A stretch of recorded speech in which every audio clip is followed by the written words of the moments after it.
Hello again, Tom. Hello, Tooley. How we doing? What are we on about today? We're on about House of the Dragon. Yes, because I refuse to call it Hot D, Hot D. as it's being named on the Tinterwebs. Yeah, we're not doing that. No. House of the Dragon, Season 2, Episode 2, which Yes. we've just watched today.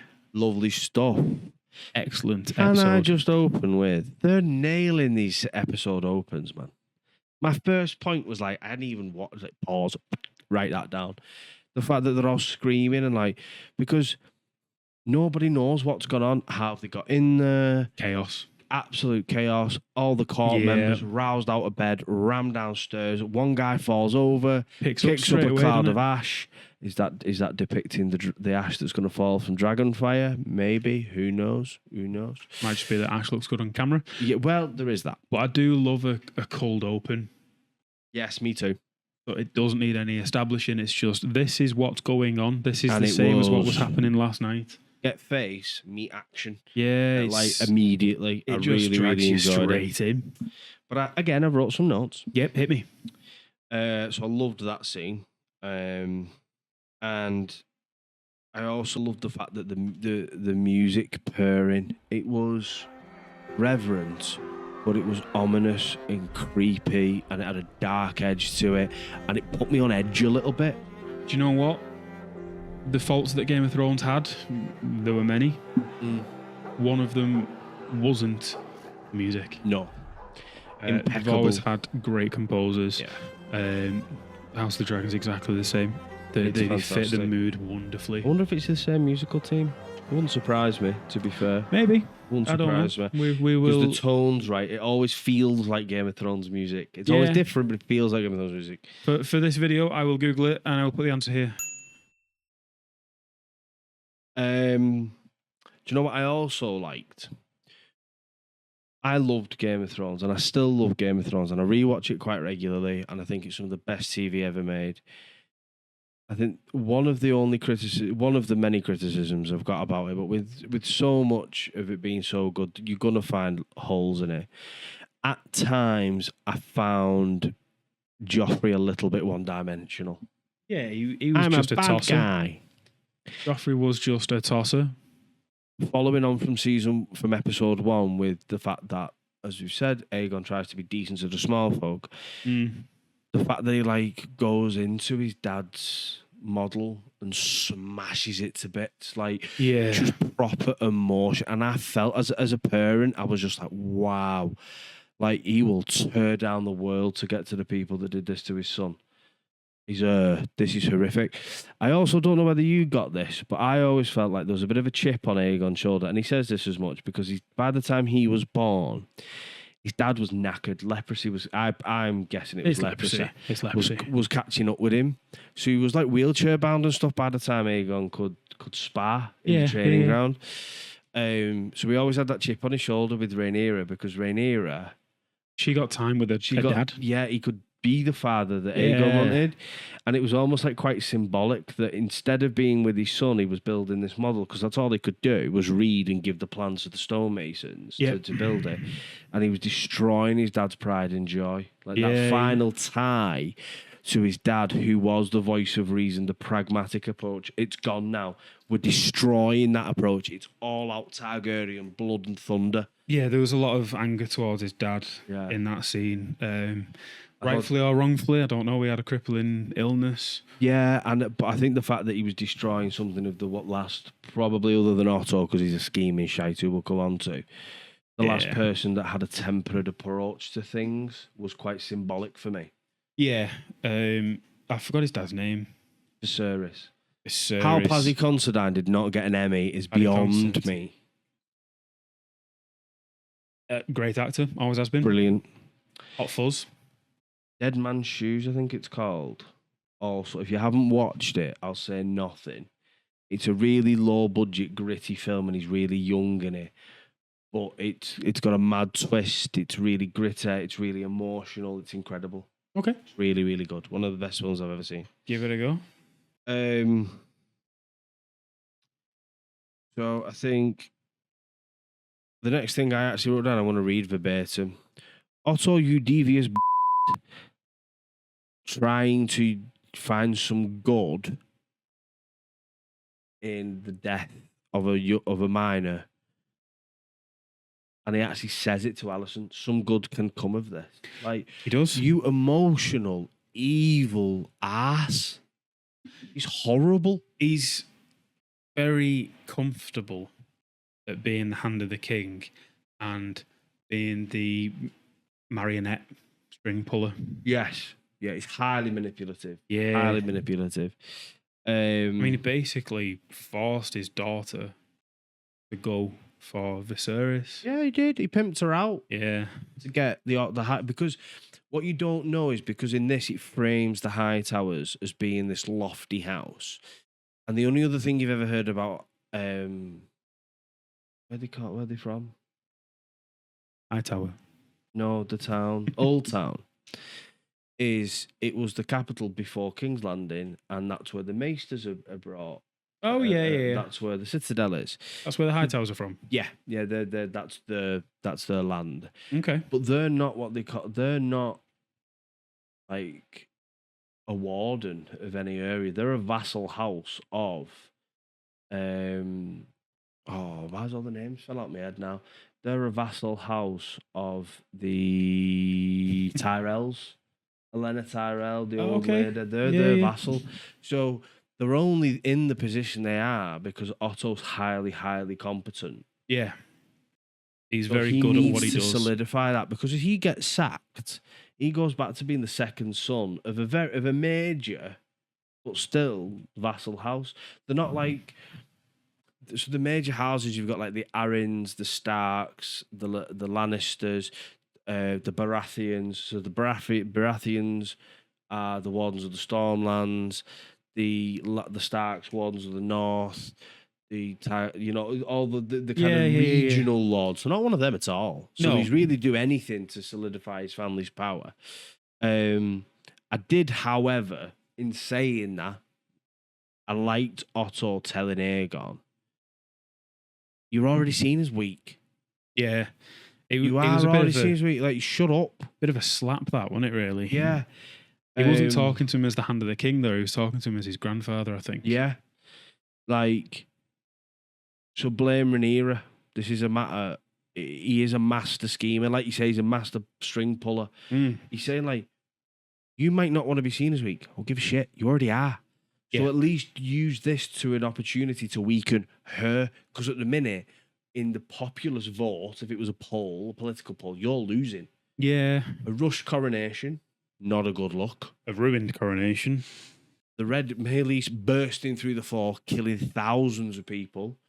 You shitting yourself on stage, which is, understandable, but not a good look. You then kill an envoy in Lucerys, not a good look.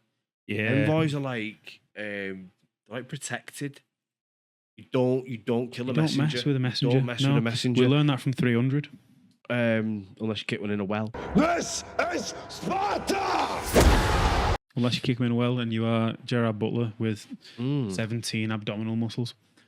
This is true. He has a 12T pack. 12T. So, but then you move on to the funeral procession. Yeah. Oh, which was traumatizing in its own ways. Stitches.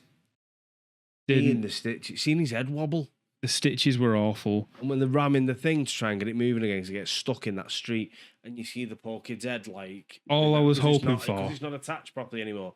You can see it, like, wobbling and stuff. All I was really hoping for in that scene was for that cart to have some suspension. Yeah. Leaf spring. Surely you can... It's an archway. It's a bit springy. Come on now. And the Queen being completely overwhelmed. Oh, yeah, just especially when it stopped. Yeah. There was something important that you may have missed in that scene, though. Probably. So, again, bit of backstory. I'll not bore the life out of you. One of the old Targaryen kings was called Maegor the Cruel. Maegor the Cruel was horrible. One of the reasons he got his name, many, many reasons, but one couldn't give him an heir, he killed her, and he was nuts. But he built the Red Keep. They call it Maegor's Holdfast. Right. Times in different parts. They call it different things. One of its names is Maegor's Holdfast. In it, he commissioned it and he built all the tunnels. And when different sections were complete, he would hold a dinner to thank the stonemasons and the carpenters and everything and kill them all. Yeah, so only he knew. Only he knew the full workings of it, other than the rat catchers. So not only was it the fact that Maegor built it the way he did that allowed Aegon's heir to get killed, but he was also described as monstrous, dead strong, and massive, and like freakish, and rumors like it's not like he's a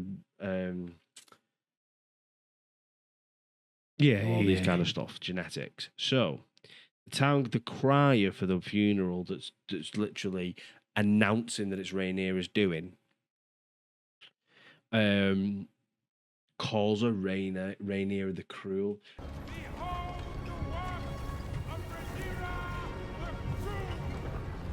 Because to the small folk, that's got a lot of already inbuilt weighty imagery into that. Yeah, it's got a lot of weight behind the words. Oh dear. There you go.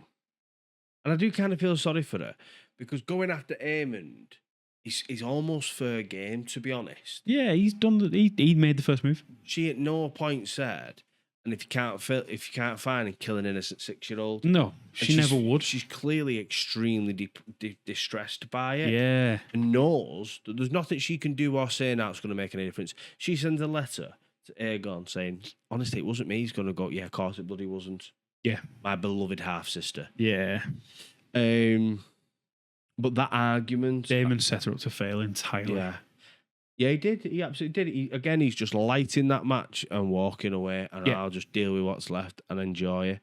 But I thought the conversation after that between Daemon and Rhaenyra was awesome. Oh, my father was not intimidated by you. He just didn't trust you. Yeah. And the fact that he gets up and he's dead angry, and she's just like, I'm not scared of you. And like, she does kind of flinch and stuff, and like, she ends up going backwards.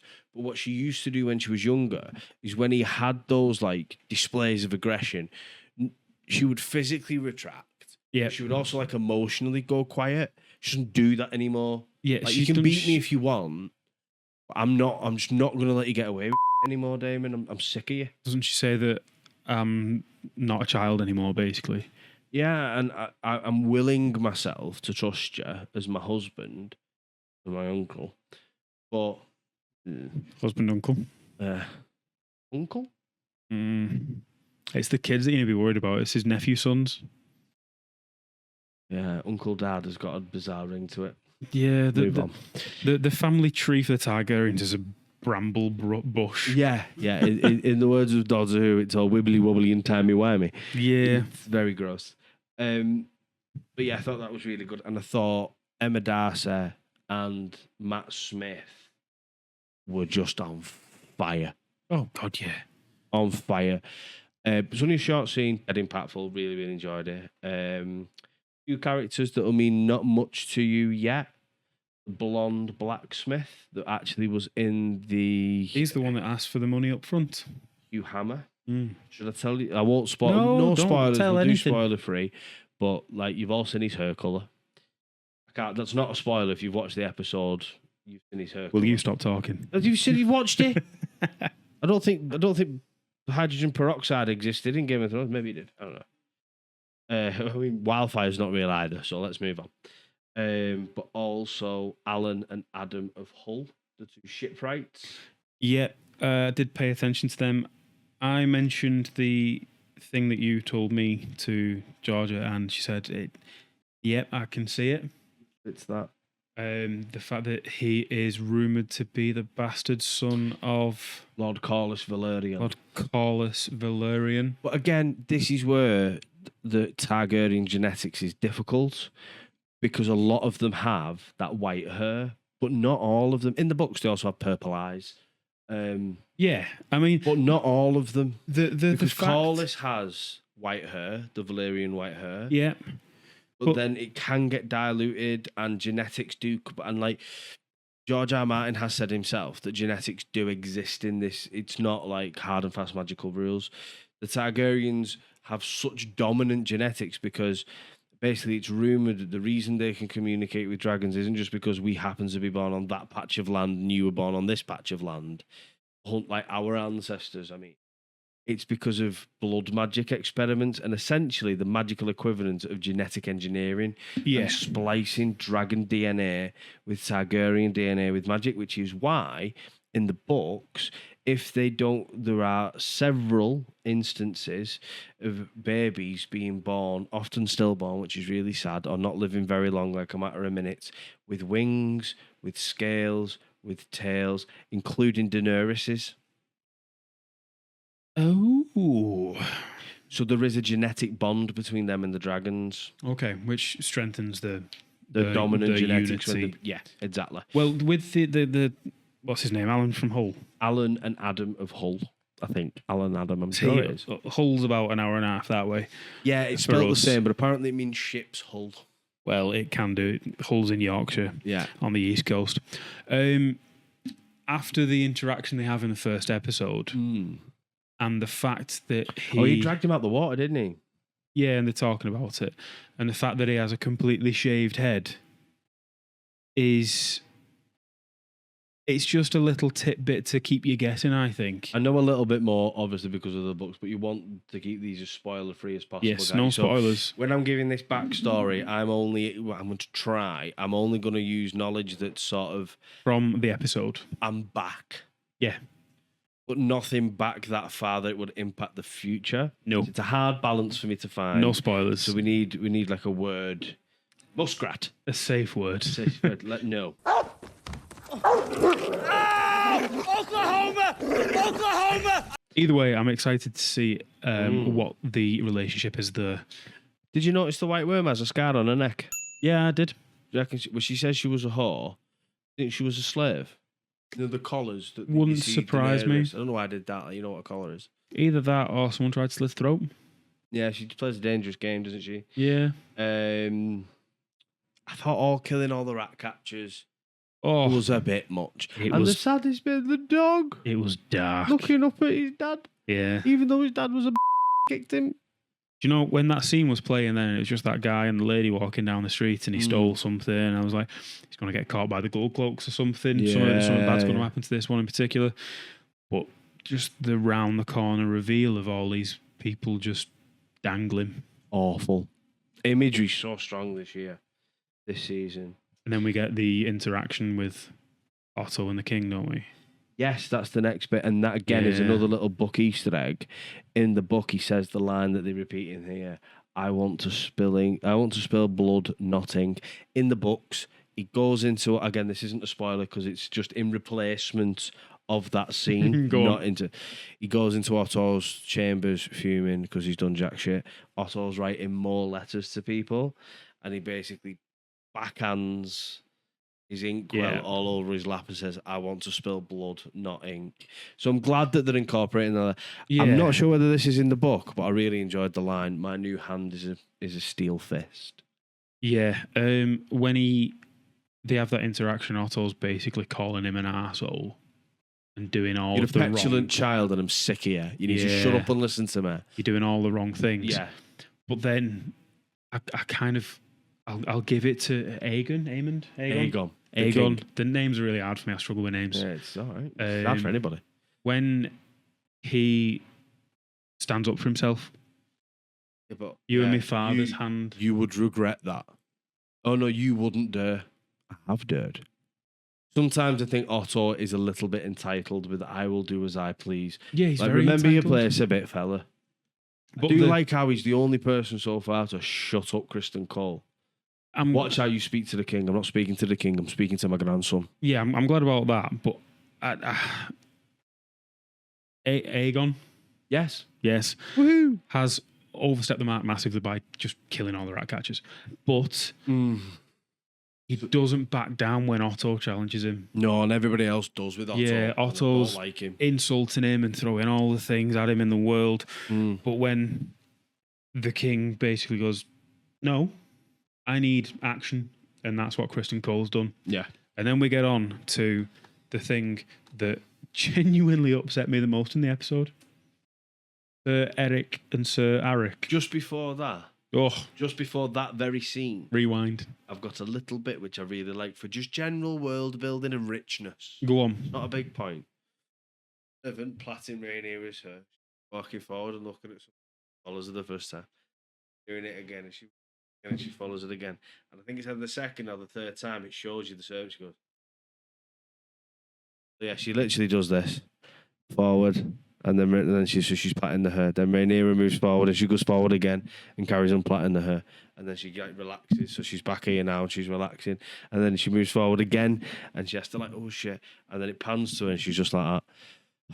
Yeah, just exasperated. Just stand still. Just pack it in, will you? Like, stop making me life hard. I've already got to wash you, you creep.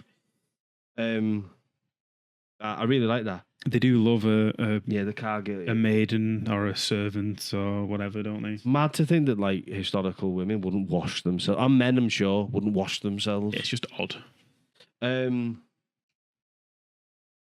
Sir Eric. Oh, Sir Eric. you know what? The way that Sir... I don't know. Which Sir is the Cole. goodie and which is the baddie? I don't know. Oh, the one that we don't like, Sir Cole, is it? Tristan Cole. Kristen Cole. The way that he manipulates the whichever twin is on that side. Like, you're paying for your twins' perceived crimes. It's pathetic manipulation. Yeah. And the thing that I like with the twins, Eric and Eric, is that yes, The they're mighty beards. with the mighty beards. They are on different sides of this war, Yeah. but they're both really honourable and In their own way, they're mega loyal. steadfast, Yeah. loyal people. Yeah, I agree with that, to be fair.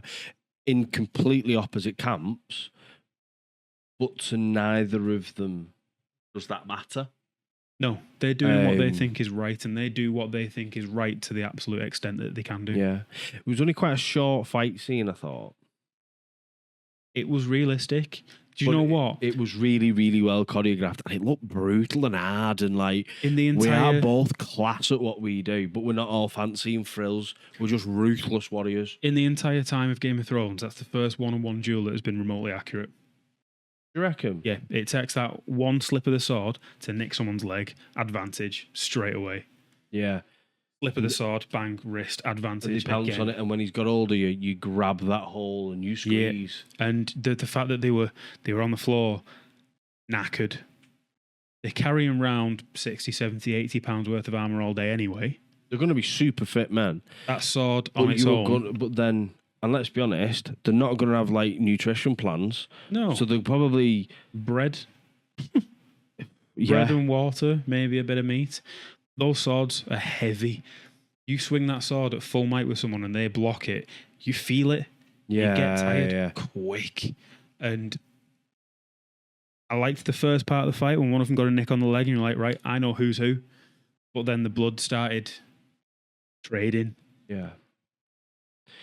I only have one issue with it. Go I on. loved it. I thought it was brilliant. I thought it was sharp, snappy, brutal. The choreography was great. What was with the Foley on the swordy bit? Honor. He couldn't. They were twins.